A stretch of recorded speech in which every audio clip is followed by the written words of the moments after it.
দেখা হবে প্রাণ খুলে জানিয়ে দিলাম আমি তোমাকে দেখা হবে রে হবে দেখা হবে রে হবে দেখা হবে রে হবে পয়লা বৈশাখী। এটা কেরাত হ্যাঁ বুঝি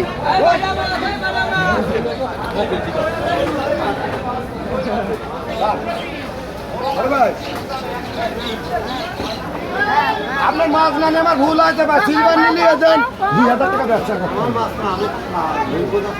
দেখবো আমার দিয়েছিল কিন্তু আমি আমাদের দুয়ারে কেন আমার জন্য দুয়ারে কেন আমি আপনার জন্য দুয়ার রাখবো ওই দা ভাই মাথায় দেখাচ্ছে আমি বড় হব এই ভাই যেহেতু মাথা দেখাচ্ছে আমি বড় হব আমি বিকাশ কেরাত আমি বিকাশ কেরাত হ্যাঁ বুঝি